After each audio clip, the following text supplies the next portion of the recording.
Hello, welcome to Concerto Evening. My name is Sylvia Riddell, and I play the violin in the USU Symphony Orchestra.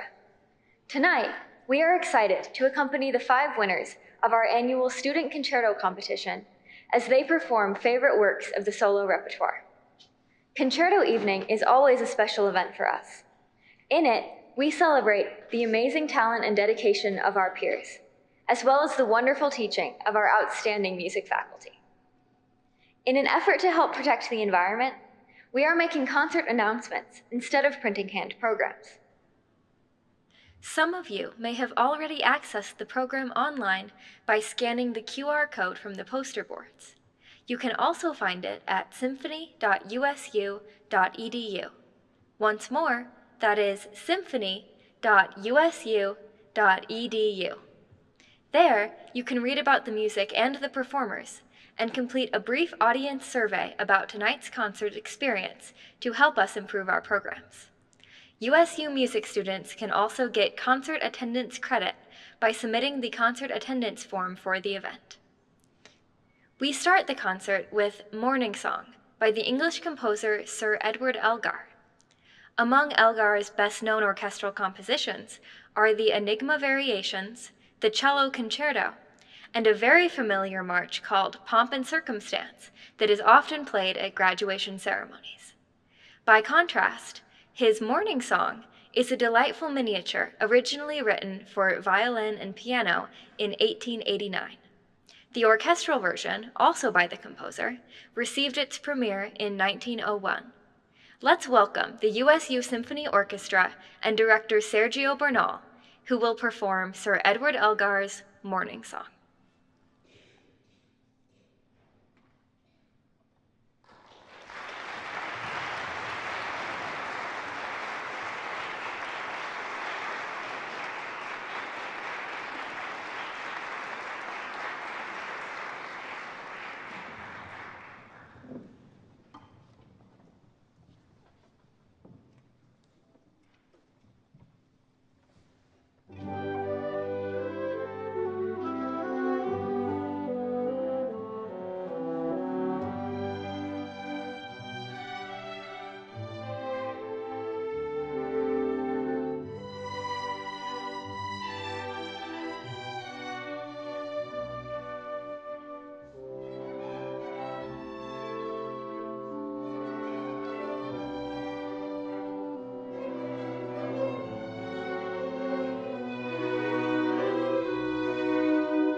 Our first soloist is Andrew Jessup, who will play the fourth movement of Elgar's Cello Concerto. Known as a passionate musician, Andrew imparts emotion and commitment into his performances. At age 6, Andrew began learning the cello at a local elementary school to follow after his older siblings who also played string instruments. Growing up, he participated in many school orchestras and eventually joined the Lyceum Philharmonic, where he found a passion for the instrument and symphonic performance. He attended the Idlewild Music Academy the summer before starting his cello performance degree at BYU with Dr. Michelle Kessler. During his time at BYU, Andrew served as principal cellist of the BYU Chamber Orchestra and played in the BYU Philharmonic accompanying many virtuosic soloists, including renowned violinist Itzhak Perlman. Between school years, Andrew attended Green Mountain Chamber Music Festival, where he studied with Stefan Kartman. After 2 years at BYU, Andrew transferred to USU to finish his degree with Anne Francis Baylis. While away from the instrument, Andrew enjoys competitive powerlifting, hiking, and listening to Mahler's symphonic repertoire while spending time with friends and loved ones. To me, Elgar's Cello Concerto is a piece about a composer coming to terms with futility in the world. With the culmination of World War I and his wife passing away, the composer had a new perspective on life and music. His cello concerto, written during this period and soon before his own death, reflects the ideas of an anxious and emotionally torn man. The famous slow first movement begins with some of the most heartbreaking and desperate music written for the instrument, and the second and third movement continue to develop these complicated feelings. The fourth movement, which I will be playing with the orchestra, feels like Elgar's last attempt to find some sort of peace with himself, but to no avail. The movement begins with a recitative-like passage on the cello, which introduces the main theme and recalls the beginning of the first movement of the concerto. It soon launches into the main body of the movement, which is filled with memorable moments shared by both cello and orchestra, until it slows to a halt and the anguished final section of the concerto begins. To me, this final section is Elgar's last attempt to resolve the conflict within himself. The turbulent harmony by the orchestra and the frequent interruptions by the soloist feel like the composer arguing with himself to feel like he has control on a world that has forgotten him. Eventually, Elgar's thoughts fail him, and we hear the stunning return of the first movement, and the concerto accelerates to a fiery conclusion.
Amelia Merkley Gertler, a Cache Valley native, is a senior studying violin performance with Robert Waters.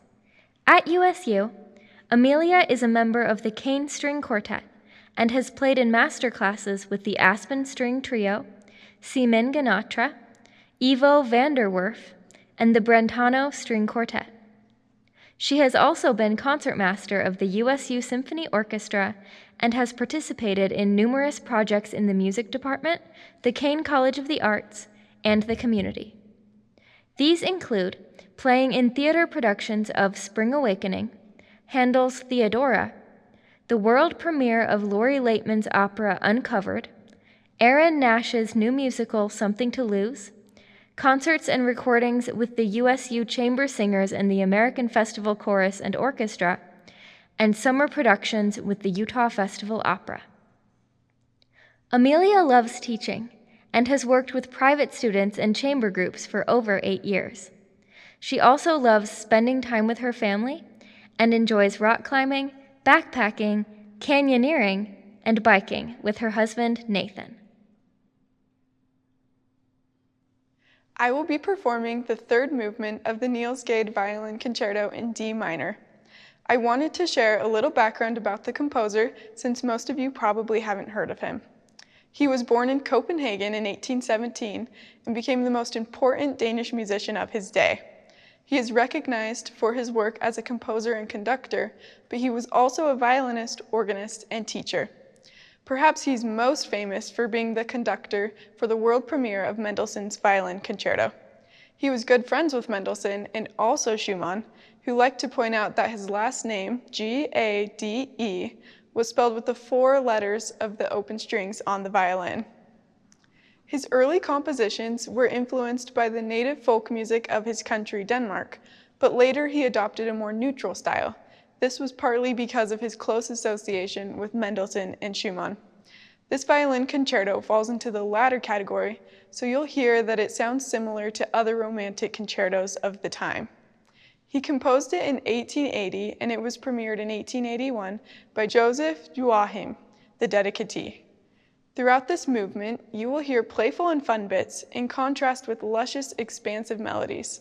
As I play these parts, I like to imagine the hustling and bustling of the city, as well as the beautiful scenery of the Danish countryside. Everything then comes together at the end in a big, energetic flourish. I discovered this piece in my search to find a concerto that isn't normally performed, and I specifically picked a Danish composer because of my family's heritage in that country. I have many early ancestors who grew up in Denmark at the same time as Gade, so I'm so excited to present you this piece tonight in honor of them.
Emma Thackeray is a junior from Taylorsville, Utah, majoring in violin performance under the mentorship of Robert Waters.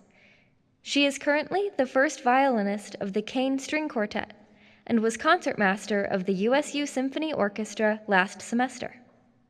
Last year, she was the first violinist in the Synchrony String Quartet, which won first place in the Utah ASTA Chamber Music Competition and performed at the 2022 UMEA Convention.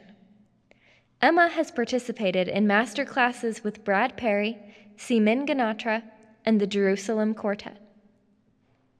In addition to her performance major, Emma recently completed her minor in business with a 4.0 GPA.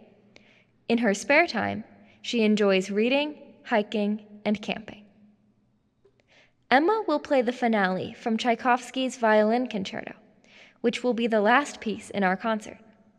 As we move on to her comments and performance, we wish to thank you for being such a wonderful audience. We appreciate your kind interest and support, and we look forward to seeing you next time. Tchaikovsky's Violin Concerto is arguably one of the most remarkable pieces in standard violin repertoire, and it's probably my favorite piece that I've ever played. The concerto was written in 1872 with a dedication to Leopold Auer, who originally deemed the piece unplayable and refused to play it. So the concerto wasn't actually premiered until nearly a decade later, when Alan Brodsky decided that it was playable after all. The third movement comes after two warm, lyrical, and emotional movements, and is truly an incredible finale to the work. While it's an extremely technical challenge, the movement is really more fun than anything. The sound of this finale is incredibly distinct. Think Russian meets rodeo. The main theme of the movement is essentially all boisterous yet quick 16th notes, almost like you would see in fiddling, and is accompanied by the orchestra mainly playing offbeats. There are, throughout the movement, several episodes of lyrical expression and rustic melodies, but they always zip right back into the dancing theme with even more excitement than before. To me, this movement tells a story of resilience and triumphant celebration with all of its recurring themes and exhilarating passages, and it means a lot to me. So I hope you enjoy the finale from Tchaikovsky's Unplayable Violin Concerto.